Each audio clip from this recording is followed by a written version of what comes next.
কত রকম ঘটনা ঘটতেছে যে সেগুলো নিয়ে কথা বলতেই হয়। তাই অনেকগুলো বিষয় যেগুলো নিয়ে কথা বলবো বলে মনে করছিলাম আর কওয়া হয় না। যাই হোক, আজকের আলাপ আমরা শুরু করি তৌহিদি জনতা নিয়ে। আমরা আর এক গ্যাঞ্জামের মধ্যে পড়েছি।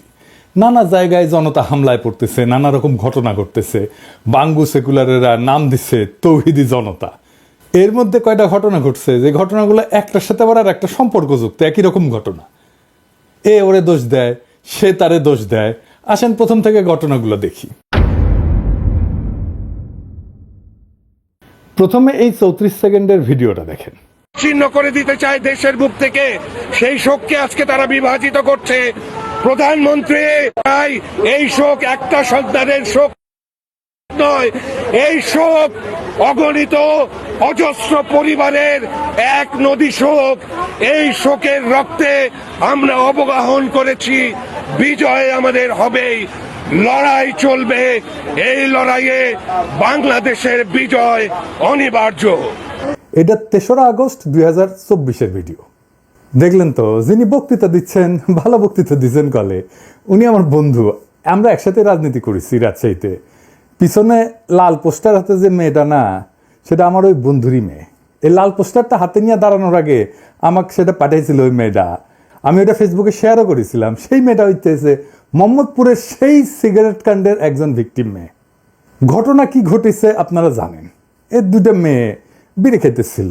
তো অনেকে বলছে এটা রোজার দিনে। জি না, এটা রোজার দিনে না, এটা 1 মার্চের ঘটনা। এইখানে দুইজন ওই লালমাটিয়া মাঠের কাছে একটা টঙের দোকানে চার সিগারেট খেতেছিল। ওই সময় রাস্তার উল্টা পাশ দিয়ে একজন বুড়া বয়স্ক লোক রিঙ্কু, যেটা চায়ের দোকানের দোকানদারকে চিল্লাই বলে, এরা এখানে বসা কেন, এই চেয়ারগুলো সরা, এবং আজে বাজে কথা বলা শুরু করে। প্রথম দিকে এড়ায় যায় মেয়েগুলা। এইসব বলতে বলতেই এই মেয়েগুলোকে একা পেয়ে ওই লোক সরাও হয়, আর এক পাশ থেকে তেরে আসে। তো মেয়েগুলোকে বলে এখান থেকে উঠে যাও। তো বলে আমরা কেন উঠে যাব? তখন এই রিঙ্কু এই একটা মেয়েকে বেশ্যা বলে ডাক দেয়, বলে তুই তো বেশ্যা, তুই বেশ্যাগিরি করতে আসছস। এইভাবে গালিগালাজ করতে থাকে। বলছে তোরা গাঁজা খা, সেখানে গাঁজা খাচ্ছিস। আর অন্যদেরকে উস্কানোর জন্য বলে এদের সিগারেট খেতে মানা করছি, তারপরে গাঞ্জা খাওয়া ধরিছে। তো এই সমস্ত বেশ্যা টেশ্যা শুনে ওই একটা মেয়ে তার হাতে থাকা চায়ের কাপ থেকে অল্প চা ছিল, সেটা ওই লোকের দিকে ছুঁড়ে মারছে। আর সাথে সাথে ওই মেয়েটার চুল ধইরা মাথায় বাড়ি দেওয়া শুরু করছে, ওই মেয়েটারা মারা শুরু করছে। চশমা টশমা ফেলে দিছে এবং কাটা কুটে গেছে। যাই হোক, এইটা নিয়ে আর বিস্তারিত না যাই, খুব বাজেভাবে এই মেয়ে দুটো এটা মারছে। দেখেন, আপনি ভিডিওটা দেখেন।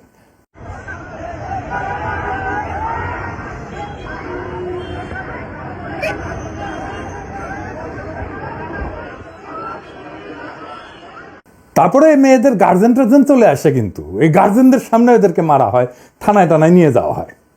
এবং থানার মধ্যে ঢুকিয়া আবার থ্রেট দেয় যে জেলের ভাত খাওয়াবে। 3-4 ঘন্টা থানার মধ্যে কিন্তু ওরা আটকা ছিল।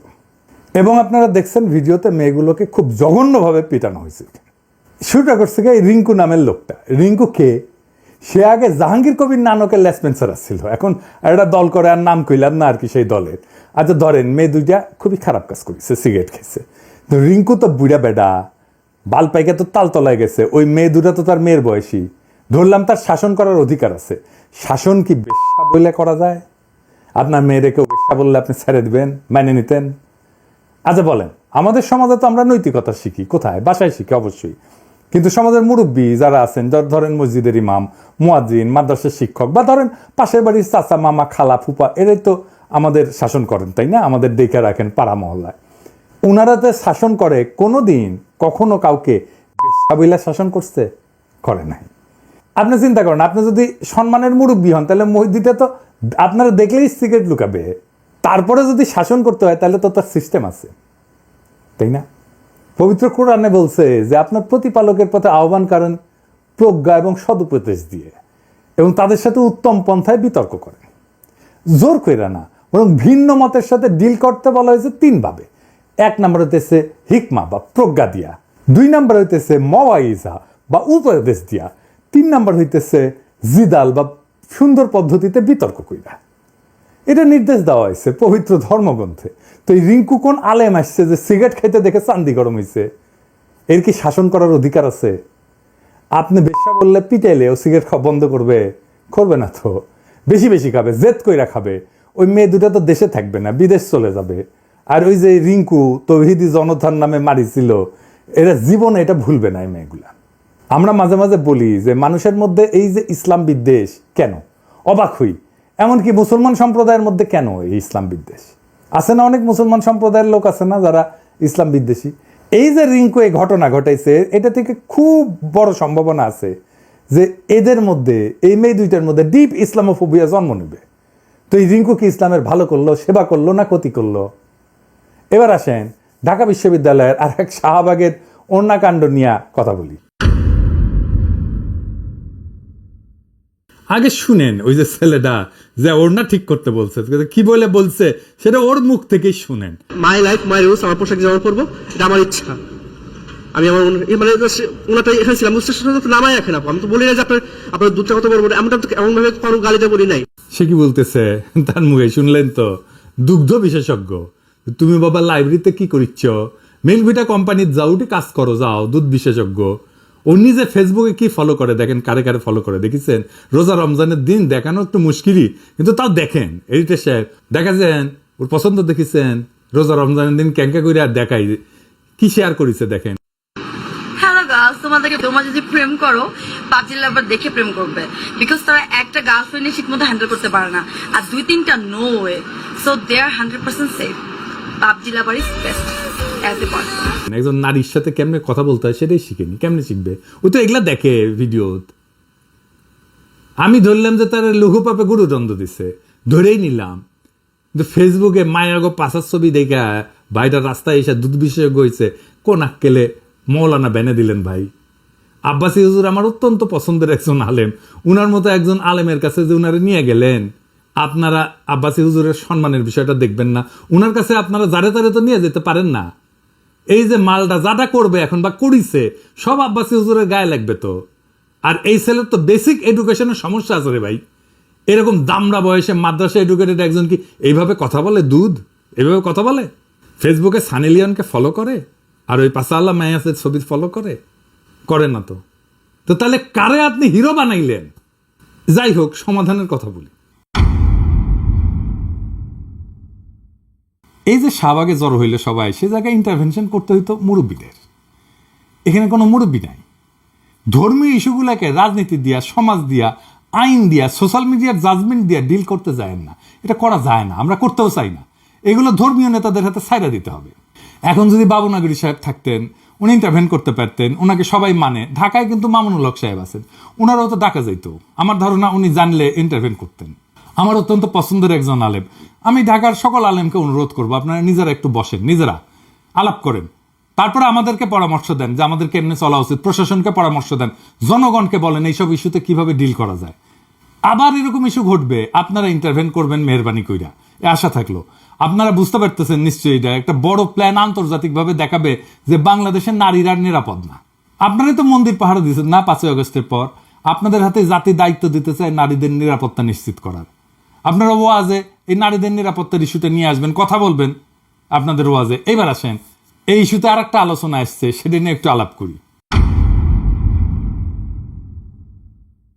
এপির কদরুদ্দিন শিশির একটা পোস্ট দিছে, ভাইরাল হয়েছে ভালোই এই ইস্যু নিয়ে। শিশির আমার খুবই পছন্দের একজন সাংবাদিক, তাও কিঞ্চিত সমালোচনা করতেই হচ্ছে শিশিরের পোস্ট নিয়ে। শিশির 21-এর বইমেলা খেতে যে শতাব্দী ভবন দোকানের সামনে যে প্রতিবাদ, ওটারও শিশির মপ কইছে, কিন্তু আমাদের পোলাপানদের মারছে তো ভবতাই না। দেখেন, প্রথম আলো ডেইলি স্টারের সামনে জিয়াফতে ছিল এরকম 2 জন, গতকাল শাহবাগেও ছিল ওই যে এই পোলাডারে সারানোর জন্য আর কি। তো এই যে স্পেসিফিক 2 জনের কথা বলা হইতেছে, ওরা কি জিয়াফতে এসে সহিংসতা করেছে নাকি এমন কিছু করেছে যেটা অগ্রহণযোগ্য? তারা তো একটা শান্তিপূর্ণ কর্মসূচিতে এসে শান্তিপূর্ণভাবে অংশ নিয়েছে, সবাই অংশ নিতে পারে। আমরা কি তাদের বাইক করে দেবো? কখনোই না। জিয়াফত হইল একটা বিশাল সামাজিক আয়োজন, যেখানে শ্রেণী, ধর্ম, রাজনৈতিক পরিচয়ে ঊর্ধ্বে উঠা সবাইকে সমানভাবে আমন্ত্রণ জানায়। এখানে বিএনপিরা আসছে, এখানে জামাত ইসলাম আসছে, এখানে জাতীয় নাগরিক কমিটির লোকজন আসছে। এই মিলন মেলা উপলক্ষে সৌহার্দ্য এবং সম্প্রীতির বন্ধনে আবদ্ধ হবে মানুষজন। আমরা তো হিন্দুদের জন্য খাসির আয়োজনও করছি জিয়াফতে। কিন্তু এখন ভাবেন, মানে আওয়ামী লীগ শাসন আমলে যে ওয়ার অন টেররে দাড়ি টুপি দেখলেই সন্ত্রাসী বলা হয়েছে, জঙ্গি বলা হয়েছে, সেই বিচার আমরা কি এই জিয়াফতে এসে করবো? তাহলে এটা ইনসাফ হলো?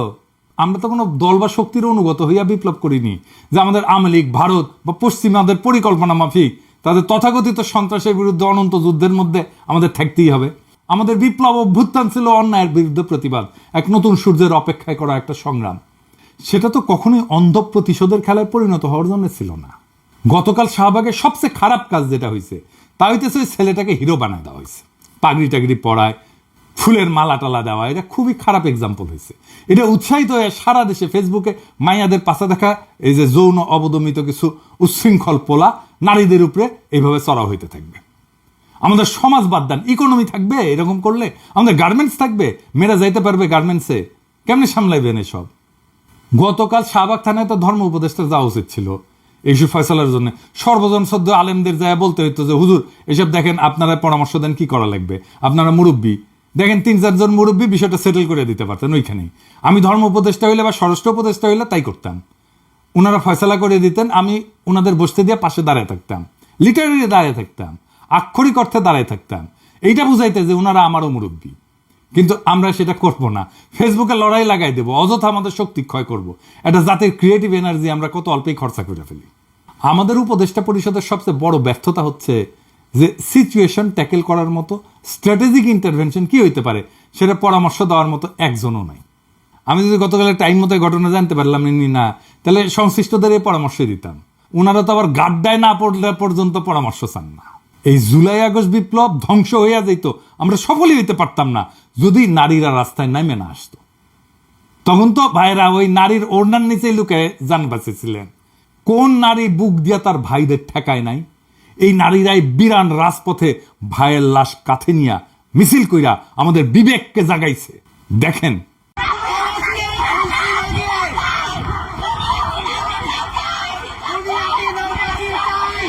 আজ সেই নারী রাস্তায় বাইরে হইতে ভয় পায়। আমরা 7 মাসে বদলাই গেছি, আমরা পরাজিত হয়ে গেছি নাকি? নারীরা যেই দেশে অনিরাপদ, নারীরা যেই দেশে রাস্তায় নিগ্রহের আশঙ্কায় পথ চলে, সেই দেশে হাসিনা না থাকলেই কি অর্জিত হয়েছে? ওটা তো আর এক পরাধীন বাংলাদেশ। আপনারা কেমন ভাই রে ভাই, আপনাদের বোনদের মেয়েদের রক্ষা করতে পারতেছেন না? আজ থেকে শপথ নেন, কোনোভাবেই নারীদের অনিরাপদ ভাবতে দেবেন না বাংলাদেশের পথে। বাংলাদেশ ধ্বংস হয়ে যাবে, হাসিনারে চট করে ঢুকতে হবে না, এমনি ধ্বংস হয়ে যাবে। এইসব চলতে থাকলে বাংলাদেশ শেষ।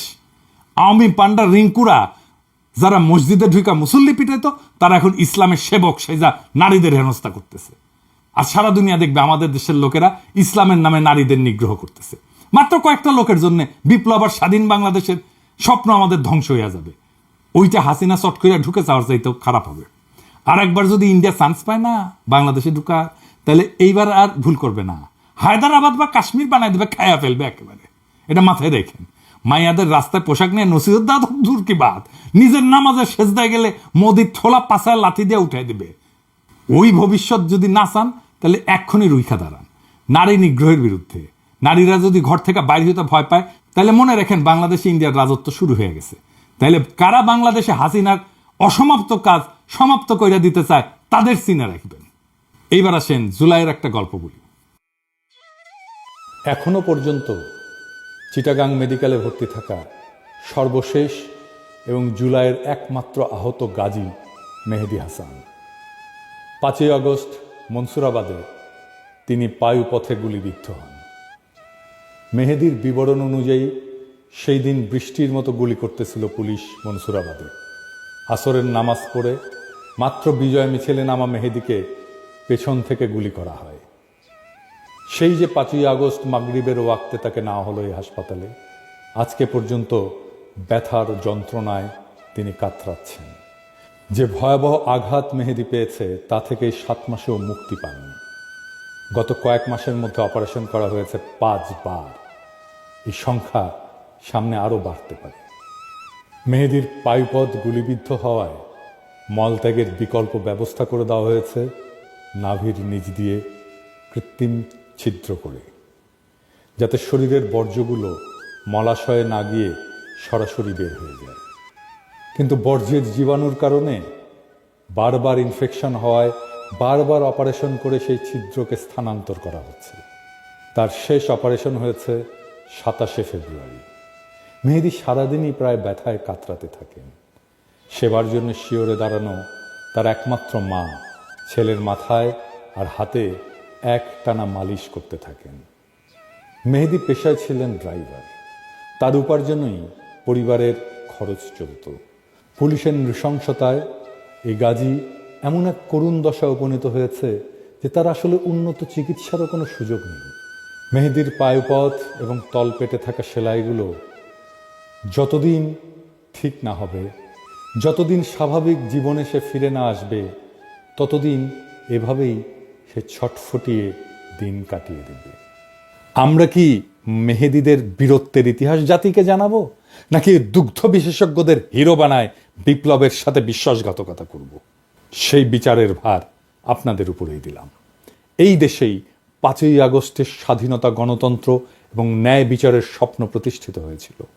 আজ সেই স্বপ্ন কিভাবে ধূলিসাৎ হচ্ছে তা আমাদের চারপাশে স্পষ্ট।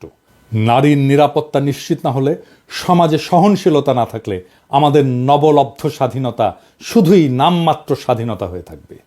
যদি এই অবস্থা চলতে থাকে, তাহলে একদিন বাংলাদেশ সত্যিকার অর্থেই এক নতুন দাসত্বের শৃঙ্খলে আবদ্ধ হবে, যেখানে মানুষ মানুষকে শাসন করবে অত্যাচারের নামে, ধর্মকে ব্যবহার করবে ক্ষমতার হাতিয়ার হিসেবে, আর ন্যায় বিচার থাকবে কেবল কাগজের পাতায়। আজ সময় এসেছে রুখে দাঁড়ানোর। নারীদের নিরাপত্তা নিশ্চিত করা, ন্যায় বিচার প্রতিষ্ঠা করা এবং ধর্মের নামে এই বাড়াবাড়িকে থামানো, এসবের জন্যই সবাইকে এগিয়ে আসতে হবে, নয়তো ইতিহাস আমাদের ক্ষমা করবে না। ইনকিলাব জিন্দাবাদ।